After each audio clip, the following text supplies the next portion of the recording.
Good evening. I'm Ken Taylor, Cultural Producer North for the British Library, and I'd like to welcome you to tonight's event, Digital Nature. It's part of our wider Natural World season of events, which reflect on the urgent need to reimagine our relationship with the environment. And it's also part of our growing cultural programme from the Leeds region, where we have one of the British Library's 2 sites. I'll hand you over shortly to our event chair, but first just some brief housekeeping notes. We'll have an audience question and answer segment towards the end of the event. So we do encourage you to send any questions you have for the panelists in throughout using the question function you'll see below this window on your screen. And we'll do our best to answer them at the end. We also encourage you to tell us what you thought of the event afterwards using the feedback link that you'll find above this window. I'll now hand you over to Irini Papadimitriou, our event chair. Irini is a curator and is currently creative director of Future Everything, having previously been digital programs manager at the V&A and head of new media arts development at Watermans. Irini. Thank you, Ken. It's a great pleasure to be here, and I'm looking forward to our conversation today, and good evening to everyone in our audience. So before saying more about our theme for this evening's conversation, I would like to introduce our brilliant panelists. So I'm very pleased to welcome Ben Eaton from Invisible Flock, an award-winning interactive art studio based at the beautiful Yorkshire Sculpture Park. And Invisible Flock work across art and technology and create sensory installations and environments, asking us to renegotiate our emotional relationship to the natural world. And their aim is to open up critically important ways of thinking about how we live, how we connect and share to live better together in a global society. I'm also pleased to have here tonight Dr. Sue Thomas, a writer and visiting fellow at Bournemouth University. And Sue was professor of new media at De Montfort University between 2005 and 2013. And her books include Nature and Wellbeing in the Digital Age, Technobiophilia, Nature and Cyberspace, Hello World, Travels in Virtuality, and Correspondence, which was shortlisted for the Arthur C. Clarke Award for Best Science Fiction Novel. And Sue is currently writing a new novel called The Fault in Reality, which sounds fascinating. Welcome, Sue, and welcome, Ben. And last but definitely not least, we have Cheryl Teep, who is the British Library's curator of wildlife and environmental sounds. What an exciting job title.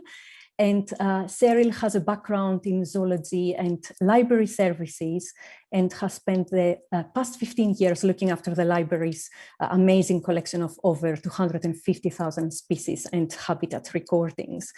And Cheryl has worked extensively on projects that encourage the creative reuse of archival content from student video games and short films to emerging filmmakers to interactive storytelling and musical compositions. So welcome to all of you. And to go back to our theme and what we're talking about tonight, I'm very interested about the title of our conversation, Digital Nature. And also, I can't think of a better time to talk about these two different elements but also very much intersecting worlds, digital and nature, and especially now still going through a pandemic. We've been spending so much time online in order to connect digitally, but also it's a time when we are probably realizing more than ever how important nature is for our well-being. So there's loads of stuff to talk about tonight, but also going back to these two worlds, I'm often thinking whether going through this crisis, the past kind of over a year actually, but also going through the environmental changes and climate crisis, if now is a time that we might be rethinking our relationship to nature, but also thinking where technology fits into that. And some of these ideas are being explored in a new online artwork by Invisible Flock called Faint Signals, which was commissioned by the British Library last year during lockdown. And Faint Signals has been created using recordings from the library's Environmental and Wildlife Sounds Archive. So before we start, we can watch a short film of Faint Signals. Thank you. Signals is an artwork entirely drawn from the British Library's extensive nature recording archives. It's a procedurally generated forest that's different for every user that loads it, with over 3 million variations. We wanted to create a meditative experience that really required people to slow down and spend time listening in this imagined woodland. The world itself is nondescript in terms of timelines. It exists somewhere between before humankind and potentially after us. Great. Ben, if I may, I would like first to come to you, since we've just watched a trailer from Faint Signals, which is, I had the chance to experience it some time ago, and it's such a beautiful and contemplative piece. And especially, I think it takes it has a different significance right now, especially when, during the pandemic, we have no access to culture, we have no access to nature, like I don't, I live quite far away. And I would like to hear, like, from you, maybe the importance of this work also for you as an artist and as a studio at Invisible Flock, but also in terms of happening now, but also the experience of making it happen during the pandemic. Yeah, I mean, I think one of the things that was very exciting for us as a studio who had been making work primarily focused on or in and around the environment and our relationship with the natural world for like the past maybe 5 years, was actually making a piece of work that was about nature that is right on our doorstep. And so a lot of our work has sort of tried to tackle perhaps some seemingly bigger, but I don't mean bigger in terms of importance, but maybe just in terms of perception, themes around conservation and around land use and environmental degradation. But through our conversations with Ken and with Cheryl, we were really able here to kind of make a piece of work that was much, much closer to home. But like you say, no less global and no less wide-reaching, really, in what it's trying to explore and what it's trying to talk about. We've been making work about nature, primarily, I think, driven by our own personal interests, both as individual artists in the studio, but also as a direct response to what's happening around us. And so being able to then spend time during the pandemic where we had been making these pieces of work that were much more global, they were based out of Indonesia and were designed for audiences and physical installations. They're supposed to bring people together to share in these moments. And obviously that's been impossible. And so instead, to kind of do a complete pivot almost, to make this thing that's primarily designed for one person to experience at a time, very slowly, which doesn't necessarily have a shape other than the 4 seasons of the year that you kind of go through as you participate in it.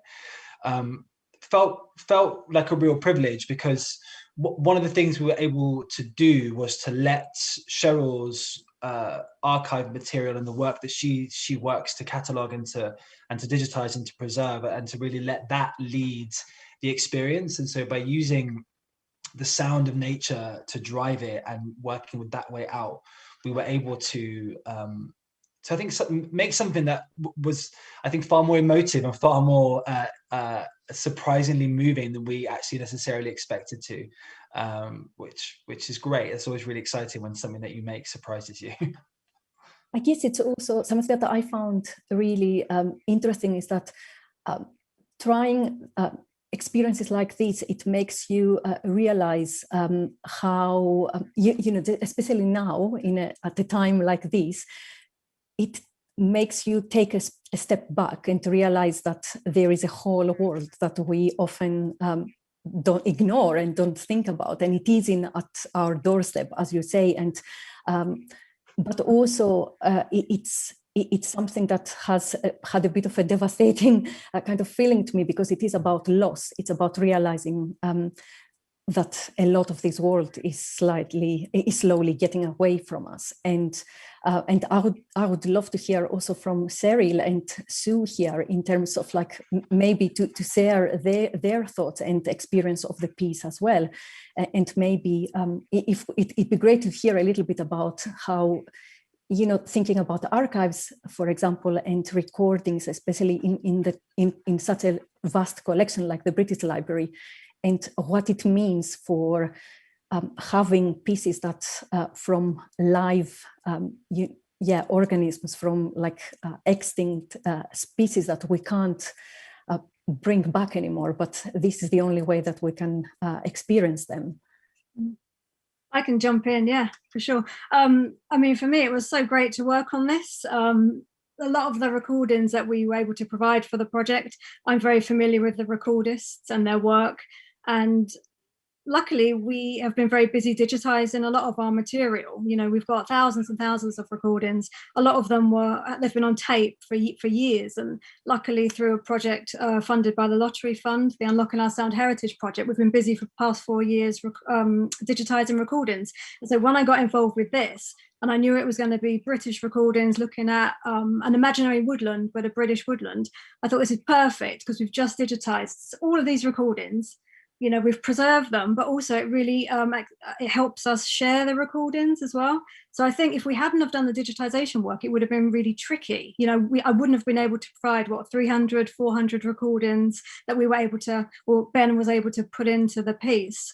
And so, being able to do that was fantastic. And I think it's made the piece so much richer as well. And we go from, I think the earliest recording was made in 1935, recorded on a wax disc, with a mobile recording van driven out into the countryside.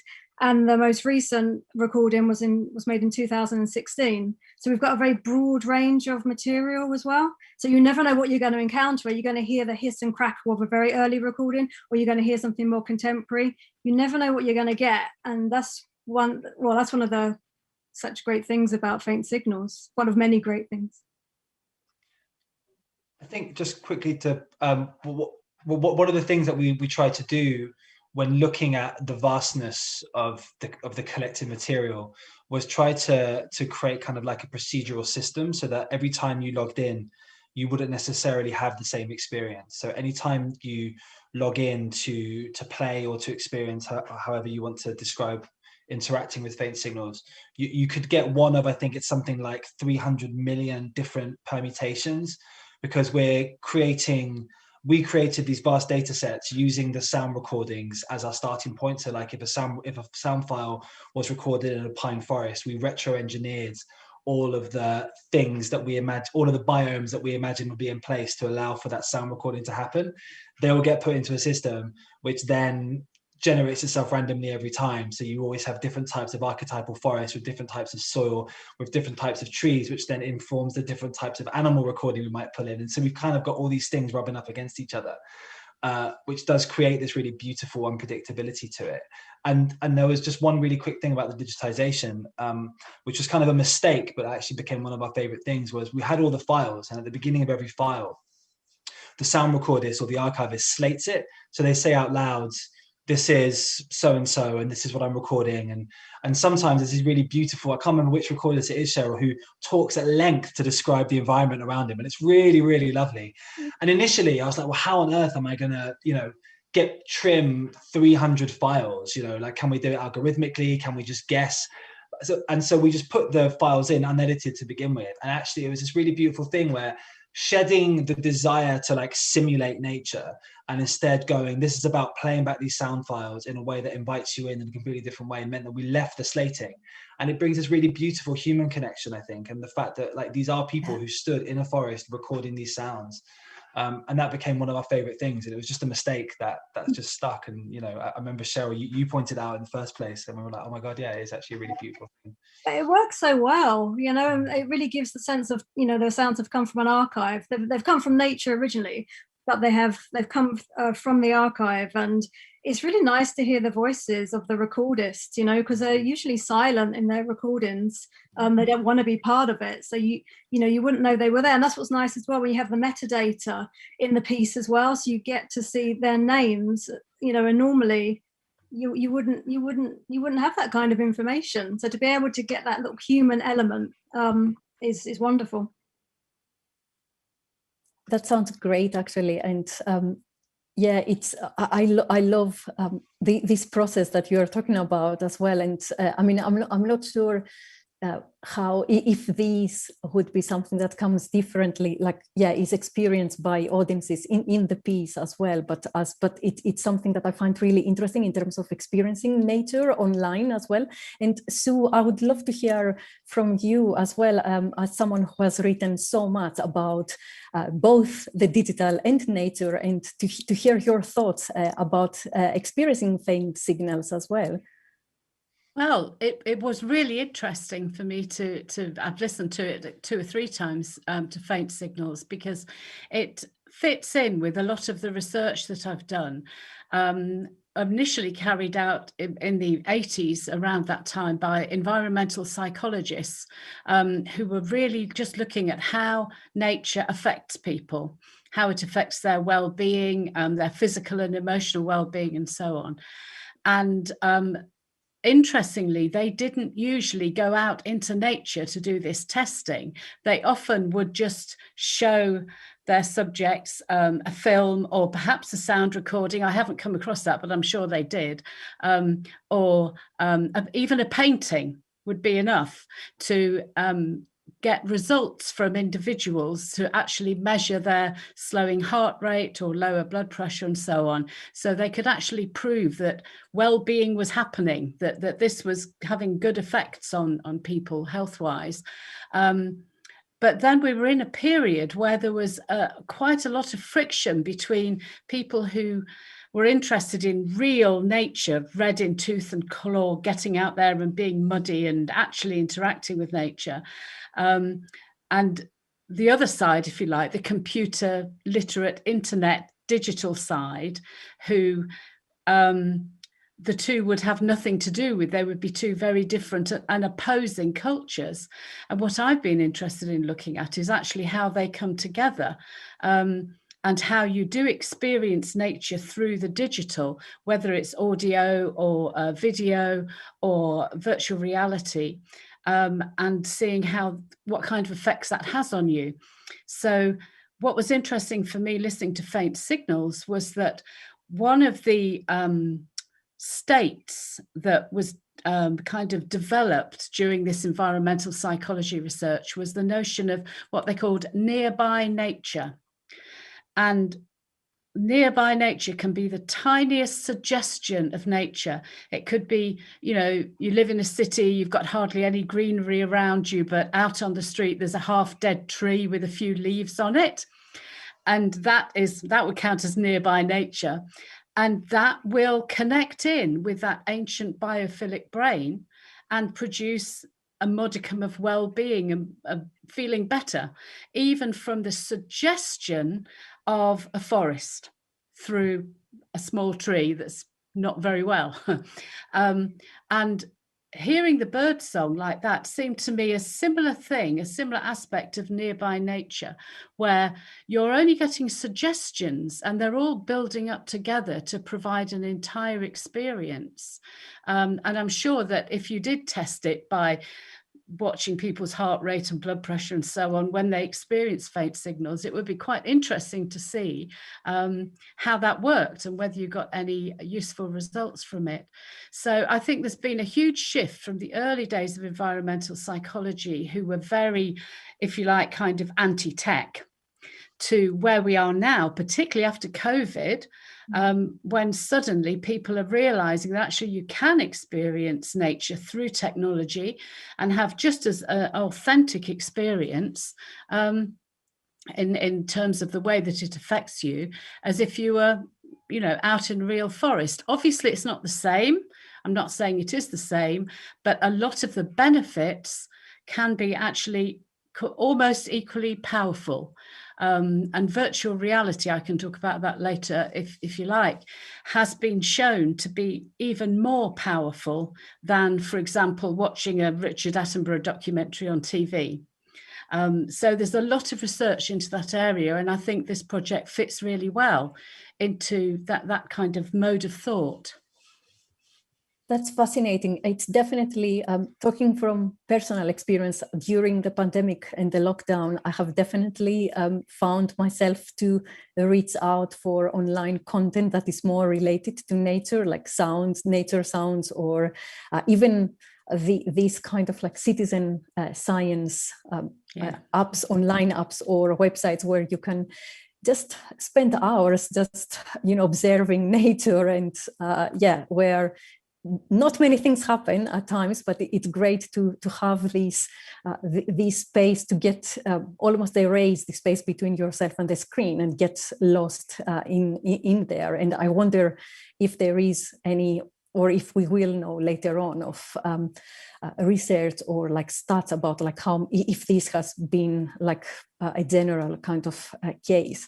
So, but I wanted to go back to something that struck me from faint signals, and there was this idea of loss as well. And I was wondering if experiences like these can make us, or if they can work as some sort of like a wake-up calls as well to think about what we are losing slowly. And it was really interesting also during the pandemic and the lockdowns that people, like, we had to slow down, and we saw everywhere all of these photos, but also videos of animals taking over as well the world, and where we had been kind of just taking a step back.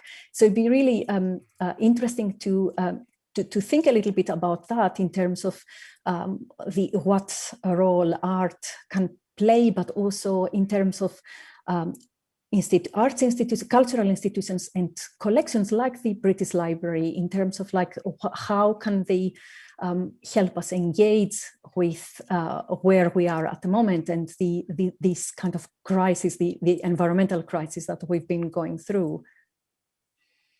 I don't know who wants to go first, but it's a question for all of you. I suppose I can speak to faint signals maybe, and our practice more generally, or our thoughts around it. I think it's a really fascinating one, because I think there's always this fear or this concern about aestheticizing environmental collapse. And I think we have already, not we as a kind of a society, or certainly kind of mainstream internet-driven Western society. Western's a lazy term, but you know what I mean. Are beginning to develop aesthetics for it, and I think you find aesthetics that are the beautiful classical music of an Attenborough documentary over the sad picture of a whale, or Ludovico Einaudi playing piano on a melting iceberg, or and these are all very beautiful images, and I think they're important images, and culture, I think, has an incredibly crucial role to play in how we approach the next decades, and it is major cultural images and major cultural moments or cultural touchstones that do spark change, and that do make people give people a shared language of which to talk about both ways to a future, but also just with dealing with and coping with loss, because I think there is something inherently tragic. I mean, you listen to it's the old thing, isn't it, of like all the animals in your favorite childhood movies are all dead now, and and there's something in that in a lot of the the 1920 sound recording that Cheryl talked about is beautiful, and then you think about how every single living thing apart from the trees that was recorded in that recording is no longer alive, and I think that impermanence is being amplified constantly. And I think for us with making work in this sort of general area, it's really important that we're not just pointing at things. Like, I think there's enough, like, it's too late for that. It's too late just to go climate change and point at it. As in, I think we now, as artists or as makers, as anybody really, as scientists, engineers, as cooks, as whatever it is that you do, as just a person, your actions and your choices should be actively participating, I think, in considering sustainable futures. So a way that we try and do that is we try and make work in collaboration with either scientists or researchers or archives, as is the case of the British Library, to try and make sure that these aesthetic experiences that we're creating are grounded and are connecting themselves to reality. You know, I don't think Faint Signals has a call to arms necessarily above and beyond making you feel emotionally close to ecosystems and to species and to creatures who a lot of people have not been able to be close to because of the pandemic, but also because we are increasingly divorced from nature in that way. And so I think it's definitely trying to do that. And I suppose a last point of reflection is that with hand in hand with my worry about aestheticizing climate collapse is also that we're therefore aestheticizing it through the lenses of a sort of, you know, global north culture, whereas, you know, the people who are experiencing the brunt of it live in the global south, and you know, there are and so those cultural moments that we create, or that cultural language that we're developing for climate collapse, needs to actually incorporate all of those voices and all of those aesthetics and languages. And so yeah. Cyril, you were going to say something, or? Yeah, I was just going to say that using sound to highlight issues around or threatened species, or, you know, potential loss is not a new thing. One of the strongest examples goes back to the 1970s with the very famous, probably the most famous and most popular wildlife commercial record, Songs of the Humpback Whale, which was contains recordings that were made by a scientist, Roger Payne, and he showed that whales were able to sing. You know, they had a very complex social system, and at the time, humpback whales and many whales were on the verge of extinction. You know, industrial hunting had just driven them to the brink, and he used those recordings to highlight or to raise awareness about the species and their social systems and how we should not be persecuting. And Capitol Records picked up those recordings, and, you know, they would normally put out pop stars, you know, they wouldn't, why would they put out whale song? But they did, and it was millions of copies were sold, and that was really pivotal in the Save the Whale movement. You know, so just a few recordings he made with a hydrophone, you know, in the ocean, saved humpback whales from extinction. So there's a lot of power in sound recordings, and that's a lovely example, because they're recordings that were made for science, which then crossed that divide and went into culture, or popular culture, and then spread out, you know. So it wasn't just confined to scientific research, it went much further than that. And that's what we like. Well, that's what we do with a lot of our recordings in the archive as well. You know, they may come in from a scientist, but then they may go out and be used by an artist or a musician or a teacher, or, you know, there's so much potential there. And what's interesting about your whale song story, and also about birdsong in general, is that it's kind of raw, it's real, isn't it? Mm-hmm. And Ben was talking about aestheticizing global climate change, but I think it's inevitable that we will do that, because ever since nature came to TV, when I was growing up in the 50s, nature has been more and more aestheticized and storified. And this is why I do have quite a problem with a lot of the nature programs that we're also addicted to these days. It's not real. Most of it is not real. And that information is coming out more and more, leaking out about the way that the Blue Planet was made, et cetera, all the setup scenes, all the cutting. It's storified. And that's what we've got used to. And so that's always in the back of my head when we say how much we enjoy watching nature on TV, because most of the time it's been cut and edited and rearranged and faked in some cases to give us the story of nature that we like. And now that same thing is happening when we think about climate change. It's all in stories, which is partly why I've got really interested in webcam nature, because that is real. I mean, obviously there are certain kind of artifice aspects to that as well, but it's a million miles away from a beautifully curated TV series. And so I think with the the kind of asceticizing aspect is something that people need to wake up to and be honest with themselves. Are they prepared to watch real nature or listen to real nature sounds rather than something that's been beautified for them for their consumption?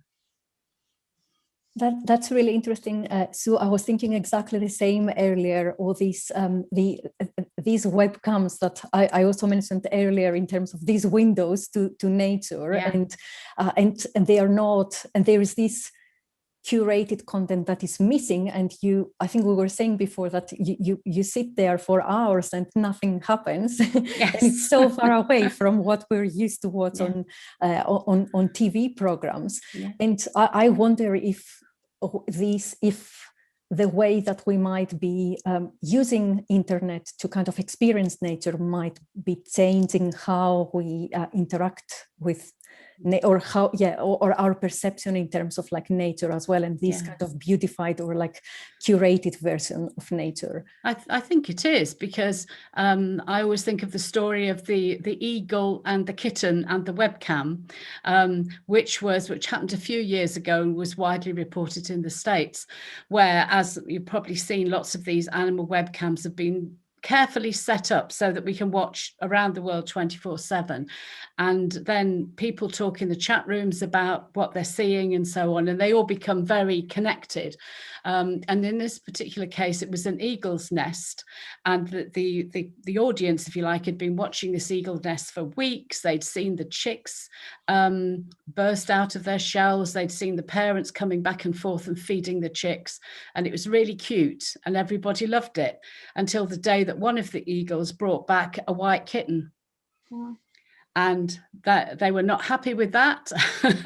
And I remember seeing one woman said, "I don't tune in to see this, but you should." And then you get into the thing of messaging the rangers and saying, "You've got to go up there, you've got to rescue the kitten," etc., etc. But that's when you have to realize that this is reality. You wouldn't see that unless it was storified on TV.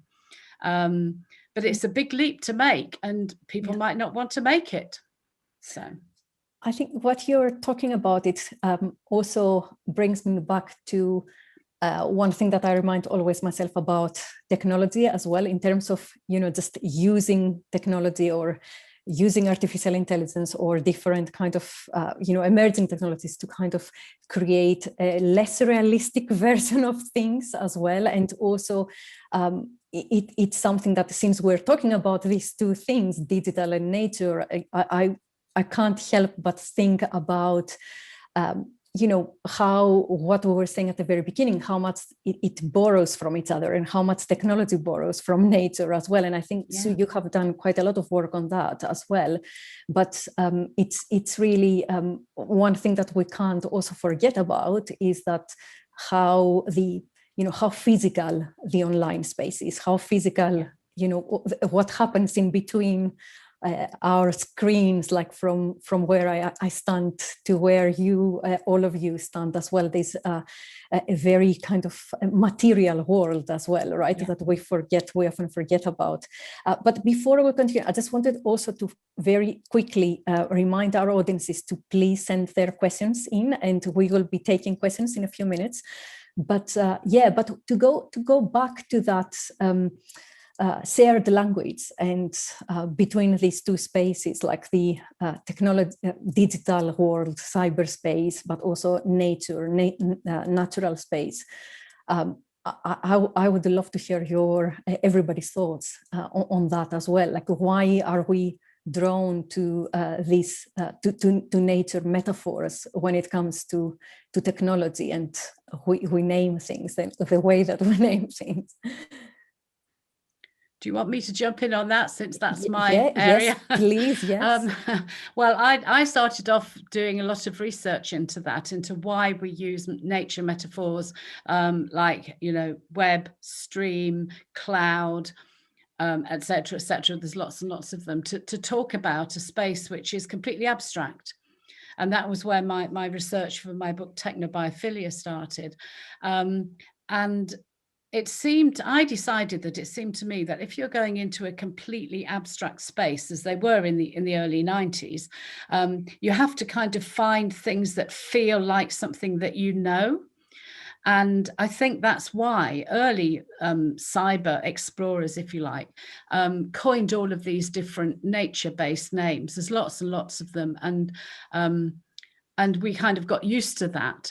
But today, I think it's a bit different. And in fact, there was an article just in The Guardian, I think it was today, about research that's been done that shows that people now think of their mobile phones as home. And very interesting research talking about how you've actually got everything that you value at home is in your phone.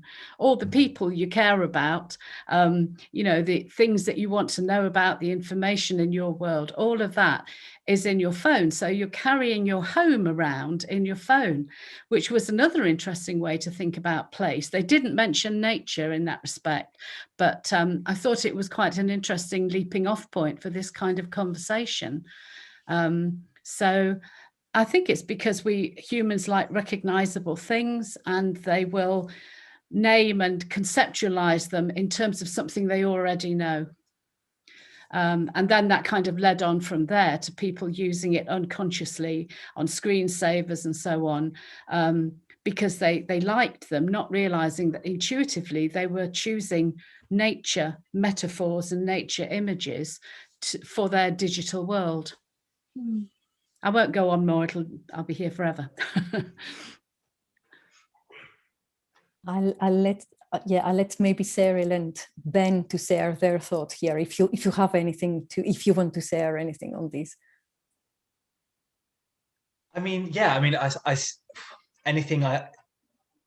I've always sort of assumed, pretty much kind of what Sue is saying in a way, but the idea that we find almost like markers for ourselves, and like somehow using natural terms of things gives us a sense of the place of these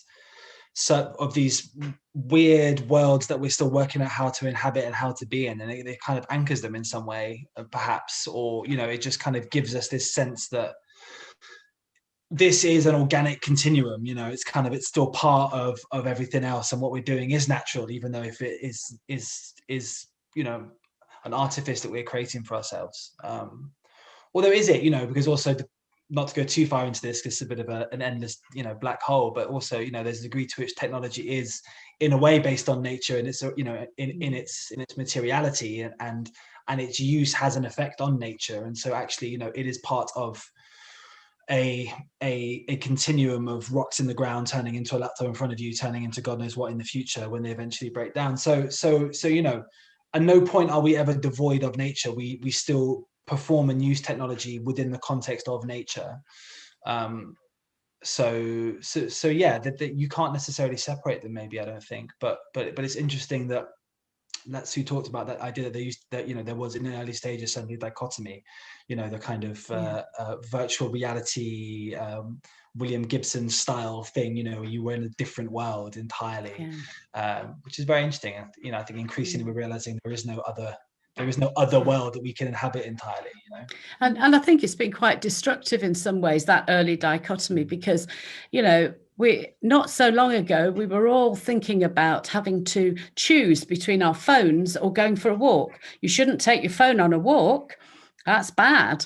You need to experience pure nature, whatever that is. But I think that the pandemic has taught us otherwise. I think a lot of people have changed their minds about that difference. And what I'm interested in really is people living an integrated life with their technology and the natural world. And I think the pandemic has taken us a long way towards that. It's been a lifesaver for so many people, technology, being able to experience nature, whether it's through webcams or sound recordings or virtual tours or whatever. Without that, I think many people would have really struggled, because you can't physically go anywhere, but at least you can use your laptop or your phone, or even if it's just photographs. It's something. It's because we're so used to using it anyway. We use it speak to our families, we use it for work, we use it for all of these different things. Then using it to experience nature and to gain enjoyment or to calm ourselves or to distract ourselves. It's just it's becoming second nature. It doesn't mean that it's replacing, the wonder that you get when you go into a woodland, you hear a dawn chorus, or you see you hear the sound of the sea in real life. But it's as long as you don't just totally rely on that, you do recognize that nothing quite beats going out into nature, but having that as a backup when you need it. It's being conscious and aware of the world around you, the digital world and the natural world. I'm trying an experiment at the moment. Actually, I can't show you from where I'm sitting, but I'm growing lettuces behind my laptop. I've set up my desk so that there's a box of lettuces at the back, and I can watch them grow and I can eat them if I want. And it's a silly little thing, but it's being conscious and thinking, well, how can I bring more nature into my digital life? I can have a plant on the desk. I could grow lettuces. I could have plants behind me for Zoom calls. It's being aware. Which your piece is making people aware. Sorry. No, I was just thinking while you were talking, like all of you were saying you were sharing your thoughts about like a project called Low Tech Magazine. I don't know if you have come across it, but it's not new. It's been around for a while, but it's basically a solar powered website, and it's really interesting because it has it means that. Sometimes it might not work because the weather hasn't allowed for it to work, and it's really interesting. It's an interesting way to have this connection because it gives you real-time data about the weather, but also forecasting in terms of whether you will be able to access it or not, to access the information. So I thought it was a really interesting way, fascinating project to kind of think about. Natural phenomena or weather through like technology, but we have also. I'm going to bring in very soon some of the questions because we have quite a few interesting questions we did answer some of them, but a couple of people have been asking about also the experience of smells as well, and of different nature environments, and if we can remember, and whether we could remember at smells, like looking at pictures or or being online. So I don't know if you have any suggestions, or like if you can point to any studies or maybe artworks that use kind of smells in that way. I haven't, so I'm not sure if any of you have. There's an artist who made a perfume of the smell of petrichor, which is, the smell after rain has just fallen, and they kind of recreated that in a perfume. Which is quite beautiful and very specific, I think. But I have a terrible sense of smell, so I'm maybe not the best person to ask. Well, I can't remember the artist's name either, I'm sorry. But but it's called petrichor. I think the perfume is called petrichor. Yeah, which is a beautiful word as well. Yeah. But it's interesting also that sometimes even you can bring to your mind smells from sounds or from being in a place. I don't know, it happens to me. I don't know if it is something unusual, but but I have experienced it a few times. So I mean, it's definitely something. I think, my personal, I think smell is so powerful as a personal emotion. I think it's very interesting that, I mean, perfumers would disagree, and probably cooks and chefs, but like, it's something that's quite hard to wield in a way, isn't it? Or I always think of it as quite hard to wield, to be like, I'm going to recreate the smell of, I don't know, X, Y, or Z experience, or it feels like it'd be something quite hard to wrangle to kind of reproduce that emotional connection you have to it. The funny thing is, actually, you can reproduce it quite easily in writing. And, I used to teach a lot of creative writing classes, and it was an easy one as a prompt for writing, is just to get people to think about a smell, or better still, present them with a smell or a piece of fruit or whatever. And all these memories will come up. It's amazing. And then, you write it down. In fact, it's easier to evoke smell through words, probably, than the other art forms. That's a gross generalization, but yeah.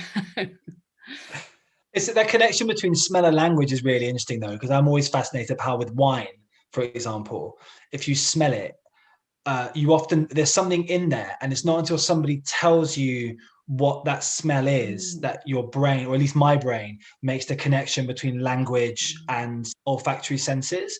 So it's almost like my brain didn't have the necessary information to go, that's a thing that you know, and that's a smell, and this is how they connect. And I always find that really interesting, that it's language is the missing piece for you to go, oh, that's a raspberry or whatever, you know. And I always find that really fascinating. Yeah.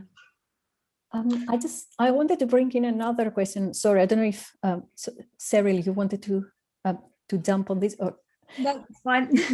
So Paul Steer from our audience was saying that it's interesting that we think of ourselves divorced from nature. When we are of nature, we are made of the same stuff. Do you all think that othering nature is at the root of our problems? And I think we did touch on some of these issues before, some of these ideas, but it'd be great to go back to that and share your thoughts. We always talk about ourselves like us and then nature. You know, there's always this separation, but you know, clearly we're not separate, and you know, we're all living on this one planet, and we're all reliant on each other. And so, you know, we have to be so careful what we're doing because of the impact that we're having, certainly, because it's not us and them. You know, it's all of us, all the species on the planet, and we've all got our place, and we all have to, you know, coexist and work together in a way to ensure our survival. So we shouldn't be thinking about it like that. I think more and more that people are becoming aware of that issue with, you know, us and then the humans and then everything else. And yeah, we're pulling it back, hopefully. I would hope so. I think there's a writer called, I think, Roderick Nash, who wrote a book about the American wilderness, where he addressed the role of the human, if you like, in the natural world.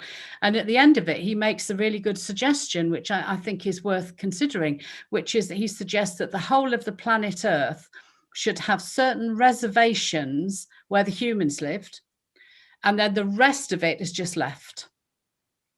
And that's where, you know, animals and plants can do whatever, but to confine the humans to reduce their impact on the rest of the planet. I mean, obviously it's not possible, but personally, I don't think humans can ever really take their place in the rest of the world, because they're such interventionists.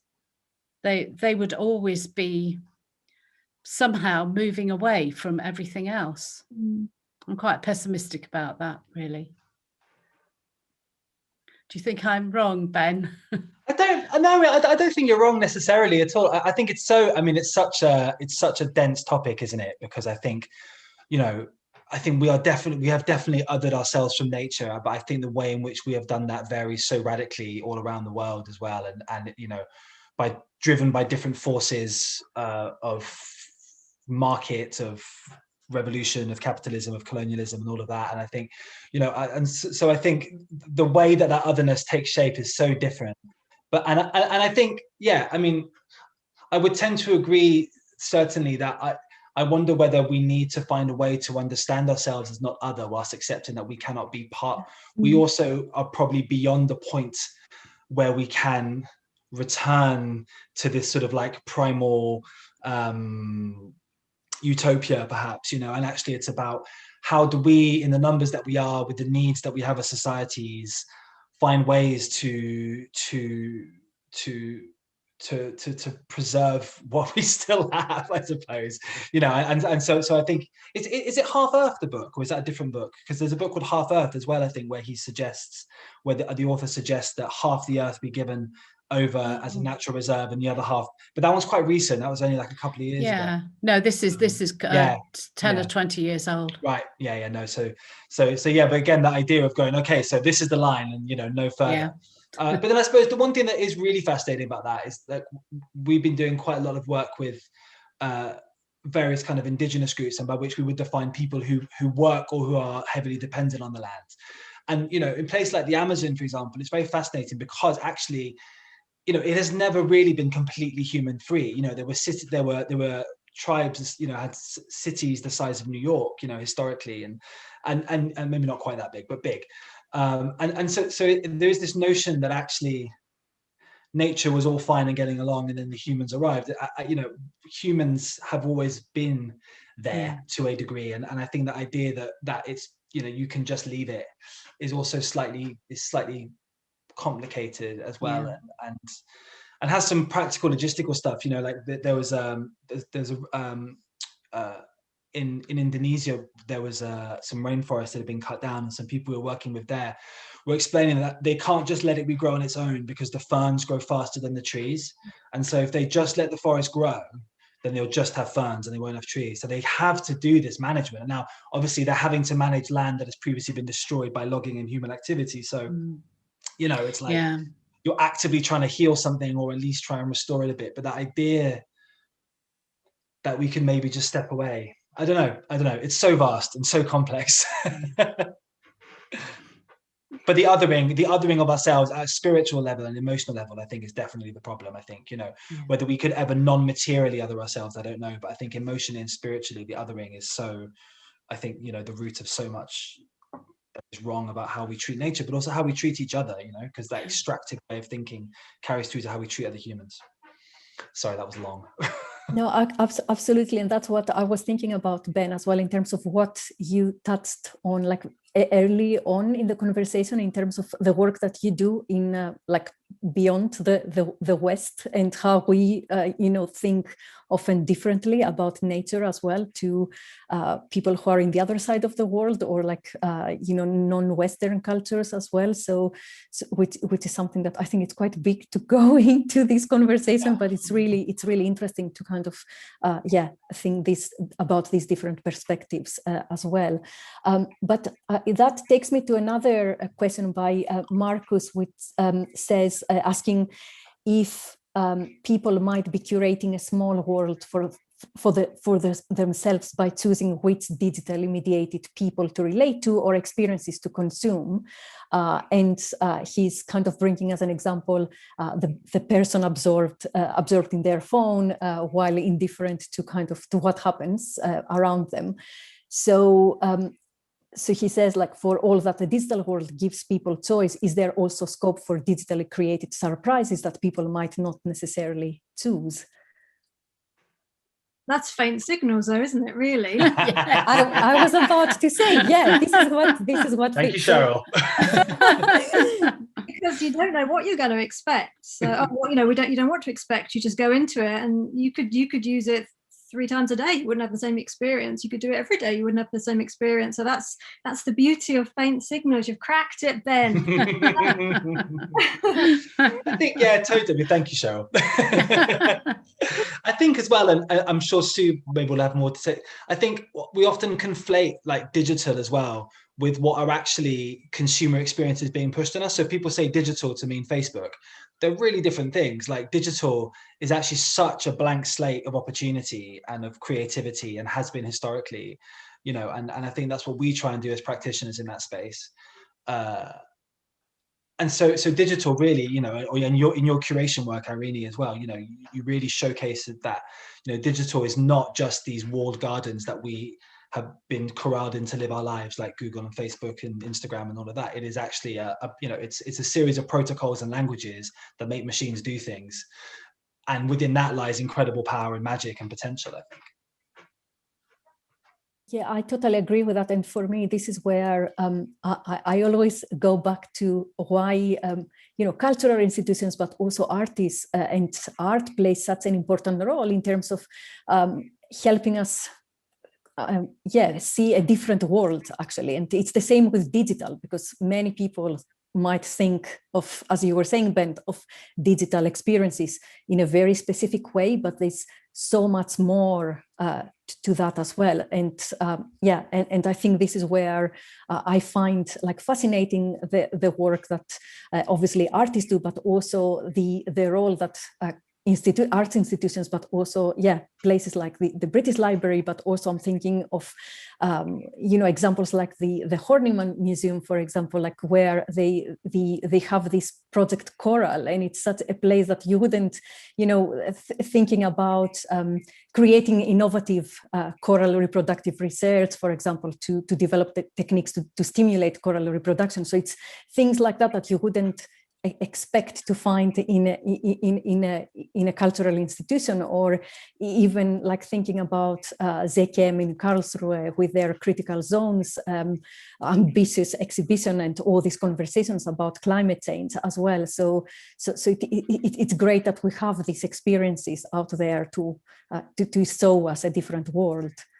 Speaking of coral, don't they use sound to heal coral? Haven't they found that if you play the sounds of healthy coral on an unhealthy coral reef, it helps bring... Yes, it does. Yes, it does. Yeah, you play the sounds of a healthy coral with all the sounds of the fish and the invertebrates, and that attracts nearby species. And then they come and they find the new coral and think, oh, I quite like it here, I might stay. And so they repopulate it. No, you're right, they do. I think, just to go back to the mobile phone thing, I think we have to be careful here. I mean, one thing is it's very interesting to know why we love our phones so much. I would really like to know that. And I think it will be discovered. I mean, it's a very specific thing when you see people. It's kind of annoying. We all know it, even though when we're doing it ourselves, it's annoying, But people are like that with books. People are like that listening to music. People are like that looking at nature and being transported somewhere else. And I just think we just need to, get this in context. I mean, 150 years ago, in the Victorian era, the idea of novels, they were thinking corrupted people's minds and, they shouldn't be allowed and so on. And it was only about 1400, 1500 when most people could read and write, probably later than that.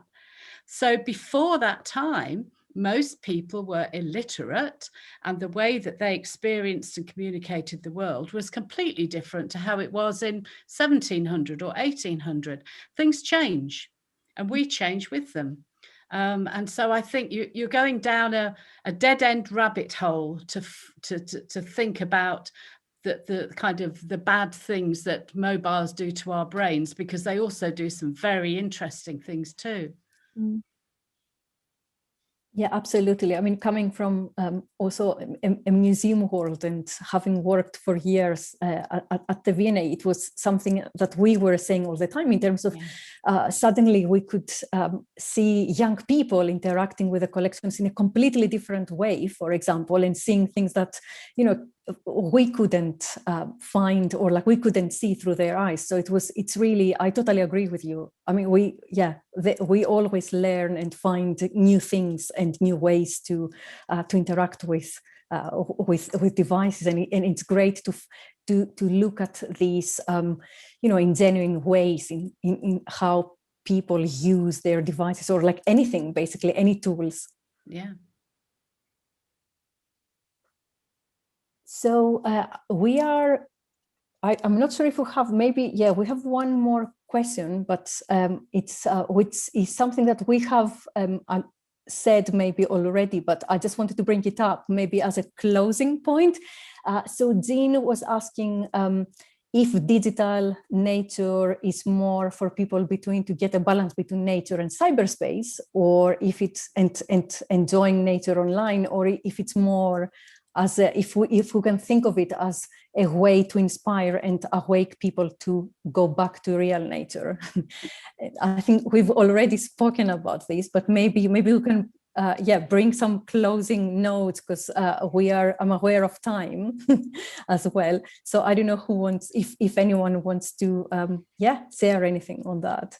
Well, I could say very quickly that there's no such thing as going back to real nature, because there's no such thing as real nature. So integration. Mm-hmm. It's kind of all of those things as well, isn't it? I mean, it depends on how you want to interact. Well, it depends on how you want to use technology. Some people maybe want to create things, using sound recordings like in my collection, or maybe you just want to have a more passive role. I mean, it's very individual. I would have thought, you know, how you what path you follow through that world. Ben, do you have any closing note on that? Pithy closing statement. No, I mean, I'm not sure I do. I think I agree with both Sue and Cheryl very much. I think that the idea of dichotomies is perhaps the wrong way to approach it, because I think it's a losing battle, but I don't think it's a useful way to look at it. Actually, I think, you know, we have a tremendous opportunity for enrichment and for greater proximity and participation and perception of the world around us. And I think we should embrace that. We should become more literate with how we use our technology, not less. Great, thank you all so much. Sue, Cyril and Ben, thank you very much for your brilliant insights and thoughts tonight. And I would like also to say a big thank you to the British Library for having us here tonight, and of course our great audience and their very interesting questions. And have a great evening, everyone. Thank you very much for joining.